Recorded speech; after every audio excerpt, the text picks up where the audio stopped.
Hi, this is Christian Cantrell for Watch Report, and today we have something a little bit unusual for you. You've probably seen the new iPod Nanos, and you've probably seen or heard that people are experimenting with using them as watches. So I thought I'd pick one up and do a quick review. I'm wearing one on a NATO strap. This is often referred to as a Bond NATO strap, and you can see it actually works very well because the watch clips just to the top layer of the strap here, which means that the bottom of the clip actually isn't touching my wrist at all, which makes it very comfortable to wear. And I have to admit, once I got this thing all set up and got it on my wrist, I was actually initially pretty surprised at how well it worked as a watch. It seems gimmicky, and I guess it is gimmicky, but at the same time, I was pleasantly surprised that it actually is a fairly functional concept. It's certainly not perfect, and so I'll go through the pros and cons of using the new iPod Nano as a watch. First and foremost, probably one of the biggest cons is that it's not waterproof or water resistant. So if you're going to be out in the rain, or you have to remember to take it off before you hop in the shower or jump in the pool or something like that. Usually even the cheapest quartz watches around are usually somewhat water resistant. So having something that's not at all water resistant may not work well for a lot of people.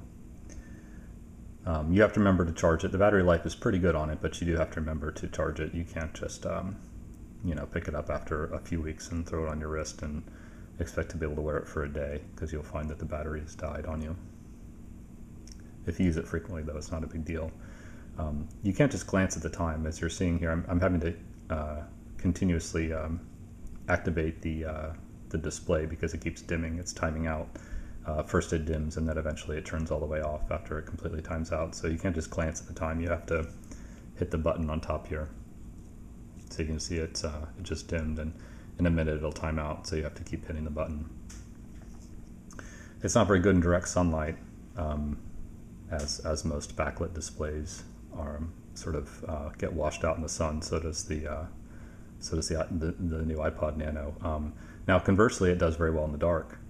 So if you need to be able to tell the time a lot in very dark conditions, then having a backlit watch actually works well. You're only supposed to use this between 32 degrees and I think 95 degrees Fahrenheit. So there we go, the display just timed out entirely, so gotta hit the button again. That's a pretty wide range, temperature range, but around here it gets pretty cold in the winter, and I'm out shoveling snow. And in the summer when I'm riding in my Jeep with the top down, it's not unusual to be in weather up to 100 degrees or over 100 degrees. So I would have to be careful about subjecting this to those kinds of temperatures. But it's not a G-Shock, obviously, right? And here it is next to a G-Shock, just to give you an idea of the size. So it's a little strange looking.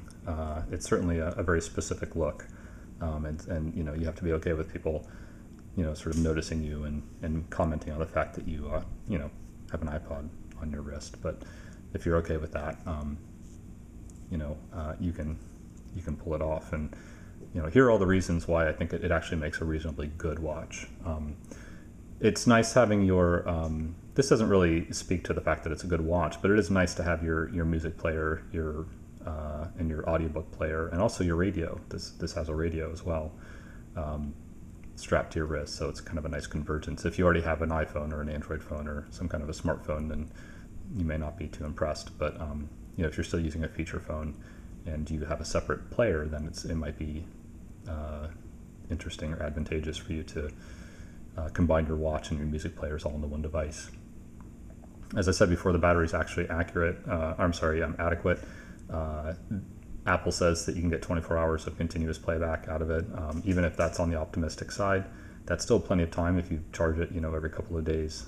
Assuming you're not constantly listening to music, then the battery life will actually be adequate for you. The time should stay relatively accurate. It picks up the time when you synchronize it with iTunes. So as long as you synchronize it on a fairly regular basis, then the time should actually be okay. Computers and devices are actually notoriously poor timekeepers, so if you don't synchronize it on a regular basis, I imagine the time would drift pretty significantly. But your computer likely synchronizes against a time server regularly. So as long as you synchronize your watch with your computer, then it'll actually stay very accurate. Here, let's compare it and compare the time to this atomic G-Shock. You can see it's actually very, very close.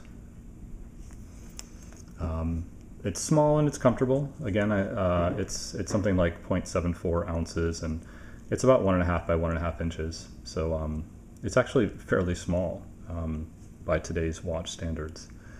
You get the the day, the date, both on the dial of the watch. You also have a stopwatch, and you have a countdown timer. So it's pretty functional. What else? It's also fairly configurable. I'm using the black background here. You can go into settings, and let's see here. Let's see if I can find where this is. Date and time. You can change the face to be white. So we'll check that out. I kind of like the black better.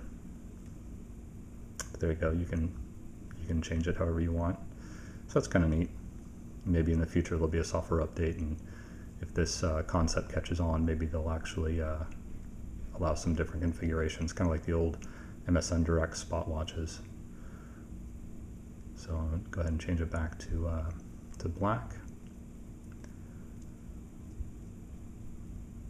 And there you go. So it's pretty decent. Again, it's a bit gimmicky, but it's not as gimmicky as I thought, which is why I decided to actually go ahead and do the review. I can actually see people doing this. I'm not sure if I'm going to do it, mostly because I like G-Shocks. I like watches that are sort of big and tough and that I never have to take off and never have to worry about. But it actually works. And also, I have a smartphone, and so I don't really need a second player strapped to my wrist. But if you do decide to do it, consider using one of these NATO straps. It's very comfortable and it works fairly well. And I think you'll be surprisingly pleased with how the new iPod Nano works as a watch. Thanks for watching.